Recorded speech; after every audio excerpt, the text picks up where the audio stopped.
Hello traders, नमस्कार. Trade with PB चॅनलमध्ये तुमच्या सर्वांचं स्वागत आहे. चॅनलला पहिल्यांदाच आला असाल तर चॅनलला सबस्क्राईब करा आणि येणारे एज्युकेशनल व्हिडिओज पाहत राहा. तर पाहू शकता आपण एचडीएफसी बँकेचा रिझल्ट पाहणार आहोत. काल 19 जुलै 2025 होती. कंपनीने त्यांचा रिझल्ट अनाउन्समेंट केलेला आहे. रिझल्टसोबतच त्यांनी काही 2 महत्त्वाचे पॉईंट अनाउन्समेंट केले आहेत, जे शेअर फार महत्त्वाचे असतात. त्यामध्ये एक होता डिव्हिडंड आणि दुसरा आहे बोनस. तर हे पण पाहूया डिव्हिडंड किती दिलेला आहे, बोनस किती दिलेला आहे ते पण पाहूया. तर तुम्ही पाहू शकता आपण आपल्या नॉर्मल स्क्रीनवरती आहे आणि एचडीएफसी बँकवरती आपण चर्चा करणार आहोत. तर आपण पाहूया पहिल्यांदा स्पेशल डिव्हिडंड कंपनीनं अनाउन्समेंट केला आहे. तर किती केलेला आहे कंपनीने special dividend announcement? ₹5 per share पाठीमागं अनाउन्समेंट केलेला आहे. याची तर पॉईंट नंबर 3 मध्ये पाहू शकतो मी रेकॉर्ड डेट किती आहे, तर 25 जुलै फ्रायडे 25 जुलैपर्यंत जे कोणी घेणार आहेत त्याला यांचा लाभ होईल. आणि पण तुमचे पैसे कधी ते जमा होणार तुमच्या खात्यात, तर 11 ऑगस्टला. 11 ऑगस्टपर्यंत तुमच्या खात्यात पैसे जमा होणार. आणि त्यानंतर आता दुसरा पॉईंट कोणता आहे आपण पाहणार आहोत, तो बोनस इश्यूवरती. पॉईंट नंबर 5 आहे इथे. पॉईंट नंबर 5 वरती तुम्ही पाहू शकता कंपनी किती बोनस इश्यू केलेला आहे. 1:1 म्हणजे की तुम्हाला एका शेअर पाठीमागे तुम्हाला एक एक्स्ट्रा शेअर तुम्हाला बोनस मिळणार. आता ह्या पॉईंट झाला कोणता झाला आपण एक स्पेशल डिव्हिडंड जो की आहे ₹5 केलेला अनाउन्समेंट, आणि दुसरा आहे जो बोनस इश्यू जो तुम्हाला एका शेअर पाठीमागं ₹1 मिळणार आहे. तर ह्याच्या पुढे पाहून जाऊ आपण की रिझल्ट पाहणार आहोत कंपनीचा रिझल्ट कसा लागला आहे, काय झालेले आहेत. तर त्याच्यावरती आपण चर्चा करणार आहोत. तर आपण इथे एक फॉर्म्युला करूया. आता एक 636 म्हणूया. आता हा आपण कसं करूया, हा 6, हा 3 आणि हा 6 म्हणजे याचा काय होईल अर्थ, की 6 जून, 3 मार्च, 6 जून. आता कसं याचं कारण की आपण कंपॅरिझन करत असतो, की बाबा जो बी रिझल्ट लागतो तर त्याला आपण कंपॅरिझन करत असतो प्रिव्हियस क्वार्टर आणि प्रिव्हियस इयर्स क्वार्टर. याचा अर्थ म्हणजे आता समजा हा 30 जूनचा क्वार्टर आहे, हा क्वार्टर आहे. तर याला आपण कंपॅरिझन करणार मार्च क्वार्टरसोबत. त्यासोबतच आपण त्याला कंपॅरिझन करणार लास्ट इयरचा जून क्वार्टरसोबत. त्यामुळे आपण 636 असा एक फॉर्म्युला केलेला आहे, जे आपण आता कंपॅरिझन सुरुवात करूया. म्हणजे एक रिझल्ट पाहूया आपण कंपनीचा. तर सुरुवात करूया आपण रेव्हेन्यू पासून, म्हणजेच टोटल इन्कम. तर पॉईंट नंबर 3 इथं दिसतोय आपल्याला. पॉईंट नंबर 3 सॉरी, इथं पॉईंट नंबर 3 दिसतोय आपल्याला. तर टोटल इन्कम, तर कंपनी टोटल इन्कम किती केलेलं आहे? 99,200 कोटी केला आहे या क्वार्टरमध्ये. तोच प्रिव्हियस क्वार्टरला किती केला होता कंपनी? 89,487 कोटी. आणि हेच मागच्या वर्षी किती होता? 83,700 कोटी. तर कुठे ना कुठे कंपनीने year on year, sorry, quarter on quarter पण चांगली ग्रोथ दाखवलेली आहे आणि इयर ऑन इयर पण त्याच्यापेक्षाही चांगली ग्रोथ दाखवलेली आहे. हे आपण पाहिलं टोटल इन्कम किती? 99,200. हां, एक पॉईंट राहिला, की आपण हे सर्व पाहतो ते क्रोर्समध्ये पाहत आहोत. हे जे पूर्ण हे जे आहे ते आपण क्रोर्समध्ये पाहत आहोत. कोटीमध्ये आहे त्या. ते पाहू शकतो आपण, म्हणजे टोटल इन्कम 99,000 कोटी, 89,000 कोटी आणि 83 कोटी. हे आपण मोठी पहिली रक्कम तुम्हाला समजण्यासाठी लवकर. हा झाला आपला इन्कम झाला. तर आता इन्कम कंपनीने केलाय, तर कुठे ना कुठे कंपनी एक्सपेन्सेस केल्याच असणारच आहेत. एक्सपेंडिचर तो पार्ट येतो एक्सपेंडिचरमध्ये. आता तुम्ही पाहू शकता पॉईंट नंबर 6 आहे इथे, टोटल एक्सपेंडिचर.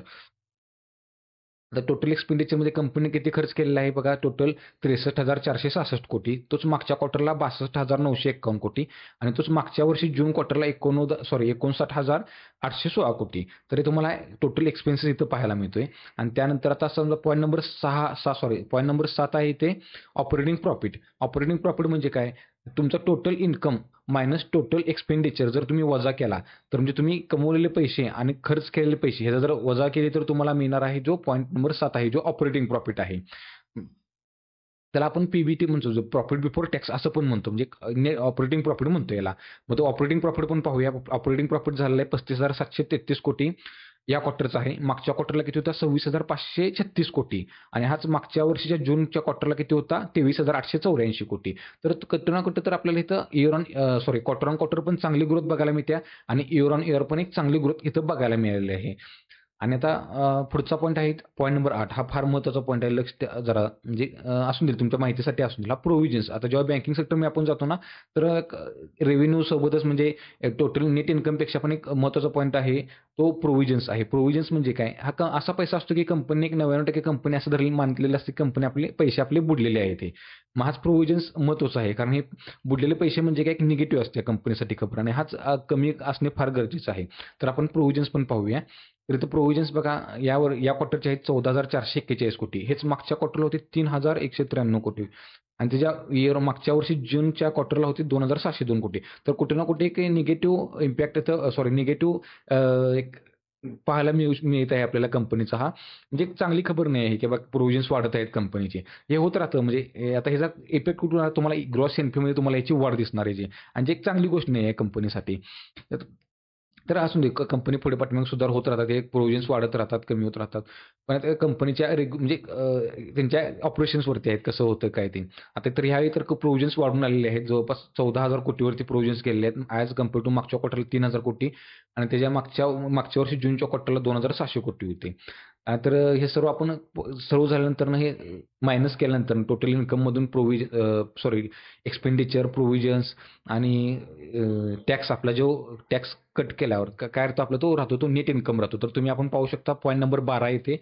पॉईंट नंबर 12 मध्ये तुम्ही नेट प्रॉफिट हा टर्म्स पाहू शकता. ही टर्म आहे ती पॉईंट नंबर 12 मध्ये पहा.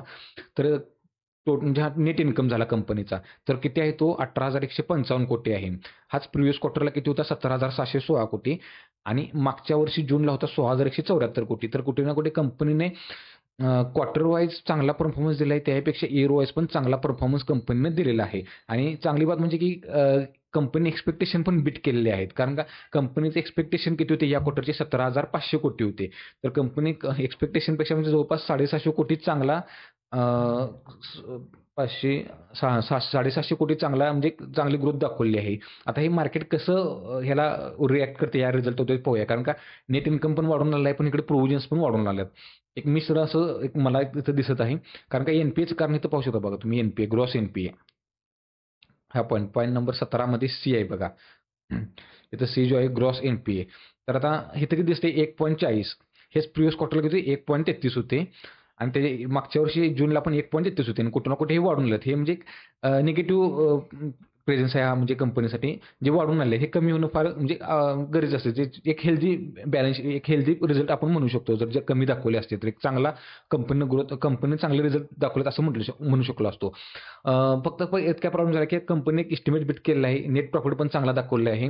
कंपनी रेव्हेन्यू चांगला दाखवलेला आहे आणि दुसरा एक पॉईंट असतो यामध्ये कासा रेशो एक म्हणून एक असतो म्हणजे बँकिंग सेक्टरला कासा रेशो म्हणजे काय करंट अकाउंट आणि सेव्हिंग अकाउंट.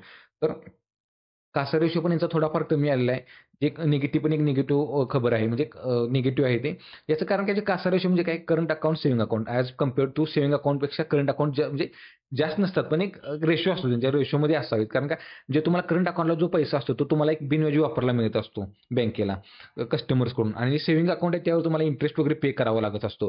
त्यामुळेच जेवढा करंट अकाउंटमध्ये जेवढा पैसा असेल तेवढा एक चांगली गोष्ट आहे कंपनीसाठी. म्हणजे डिपॉझिटमध्ये वगैरे म्हणा करंट अकाउंटची डिपॉझिट आणि सेव्हिंग अकाउंटची डिपॉझिट.